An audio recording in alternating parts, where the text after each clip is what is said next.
गेल्याने आणि धूम ठोकली बाहेर पळून गेला. नुकसान डॉक्टरचं का पेशंटचं? अगदी तसलाच प्रकार ज्या वेळेला आपण कथा कीर्तनातून उठून जातो, अत्यंत वाईट वाटतं भगवान परमात्म्याला. का कथा कीर्तन पहिलं रामकृष्ण सुरू झाल्यापासून भगवान इथं उभे असतात. रंग बरे कीर्तनात प्रेम हरिदास नाचता, तेथे असे देव उभा.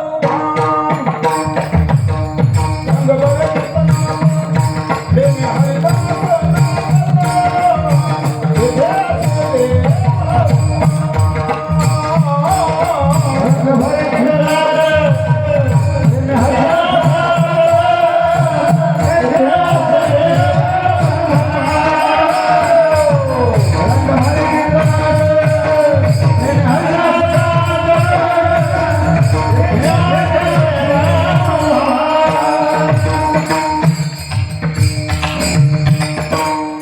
रंग बरे कीर्तनात प्रेमे हरिदास नाचत. रंग बरे कीर्तनात, कीर्तनामध्ये भगवान परमात्मा बसलेला नसतो, उभा असतो. पाहतो कोण झोपलंय, कोण गप्पा मारतय, कोण उठून चाललंय, कोण त्या ठिकाणी आणि बाकीचं काम करतय, भजन करत नाही. रंग बरे कीर्तनात प्रेमे हरिदास नाचत, तेथे असे देव उभा. भगवान स्वतः पहिल्या विण्याला कीर्तनामध्ये येऊन उभे राहतात.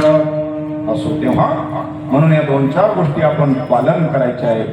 कीर्तनातून उठून जायचं नाही, कीर्तनामध्ये बडबड पण करायची नाही. कीर्तनी बडबड करील जो कोणी. कोणता जन्म? मंडूक होऊनी येईल जन्म. बेंडक्याच्या जन्माला जावं लागतं. पावसाळ्याच्या बेंडक्या ट्रॉय ट्रॉय ट्रॉय ट्रॉय ट्रॉय ट्रॉय बारीक आवाजात करतात, त्या माता मावल्या असतात कीर्तनात बडबड केल्या. आणि जर जो जो गाढ आवाज असतो, ट्रॉय ट्रॉय, आमच्या महाराज मंडळीच्या भाषेत खर्जामधला आवाज, ते आपल्यातले पठ्ठे असतात. मागच्या वेळेस कीर्तनात बडबड केलेली मंडळी, हे हसायकारता सांगत नाही. दिस इज व्हेरी सिरियस. अत्यंत गांभीर्याने घेण्यासारखे मुद्दे आहेत की बाबा हे जीवन आपलं बर्बाद नाही झालं पाहिजे. त्याच्याकरता या मंडळीने एवढा मोठा अट्टहास केलेला आहे. त्या ठिकाणी बोर्ड छापायचे, पत्रिका छापायच्या, वाटप करायच्या, महाराजांना फोन करायचे, प्रत्येकाला दक्ष. सकाळी 7ला फोन आला मला सरांचा, सकाळी 7ला, महाराज 7 ते 9 वेळ व्हावं लागतं महाराज. काही मंडळी वेळे झाल्याशिवाय कार्य उभा राहत नसताना टिकत पण नसतं. जवळजवळ 4 तप व्हायला आले. आता 4 तप आपल्या कार्यक्रमाला उठाला.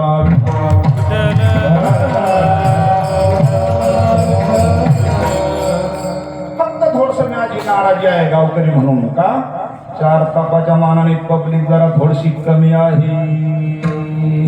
कारण तुम्हाला थोडी माणुसकी कमी आहे सगळ्यांनाच. कशी काय? दुसऱ्या दिवशी चांगलं जर होत असेल तर थोडस खोटं बोलायला काय हरकत नाही. तुम्ही उद्या सकाळी गेला ना, माता मावल्यांना विनंती आहे, शेजारणी पाजारणीकडे काही कारण नसतं जाऊन 2 मिनिटं जाऊन उभं राहायचं. काय बाई, काय रात्रीचं कीर्तन, आणि कीर्तन संपल्या महाराजांनी एक साडी वाटली ना. काय म्हणायचं? कीर्तन संपल्या एक साडीची घडी हातामध्ये दिली. उद्याच्या नाही डबल गर्दी झाली पप्पा. आता साड्याचा कार्यक्रम जे तुमचा तुम्ही बघा मग काय होतं. देव जोडे तरी करावा धर्म. जर चांगलं होत असेल तर थोडं खोटं बोलायला काय हरकत आहे. इथं आल्याच्या नंतर ती माऊली किंवा बाबा म्हणते, अहो ती साडी नाही मिळाली तरी चालेल, पण हे चिंतन श्रवण ऐकायला भेटलं. त्या साडीला काय करता उत्ताळा आला घरामध्ये, कपाट भरले साड्या निंतनी. पण हे तुझ्यामुळं मला घडलं. आपण 10वा सांगतो, 13वा सांगतो, मेलेलं सांगतो, गेलेलं सांगतो, आलेली सांगतो, सगळं सांगतो. कीर्तनाचा निरोप लेकी बाळी शेजारणी पाजारणी गोड बोलून एक पकडून आणायची पाहू द्या, जागा पुरणार नाही. नक्कीच एवढं काम करा, निम पुण्य तुम्हाला नफा होणार. मला नफा, आपण नफ्याकरता त्या ठिकाणी जीवन जगतो. कीर्तन क्षेत्रात पण नफा झाला पाहिजे. असो तेव्हा हे करणारी मंडळी आम्ही एका गावाला गेलो त्या ठिकाणी आणि त्या गावच्या मंडळींनी नियोजन केलेलं नेमकी काल्याच्या दिवशी सकाळी सकाळी मिरवणूक आणि त्या मिरवणुकीला अशा पद्धतीने तुफान गर्दी झालेली. कलश घेऊन माता मावल्या, तुळशी घेऊन माता मावल्या, टाळकरी मंडळी, गावकरी मंडळी, नवे कपडे वस्त्र परिधान करून एकदम वातावरण छान. रथ पण आणलेला आहे मिरवणुकीला, रथ. आणि त्या पद्धतीने सगळी सामुग्री जमली असताना नेमके नियोजन करणारे जे 2-4 जण होते. भैरवनाथांचा कार्यक्रम होता, पण भैरवनाथाची मूर्ती किंवा त्या ठिकाणी फोटोच आणायचा विसरला. कार्यक्रम सप्ताह भैरवनाथाचा. आता रथात ठेवायला फोटो किंवा मूर्ती नको का?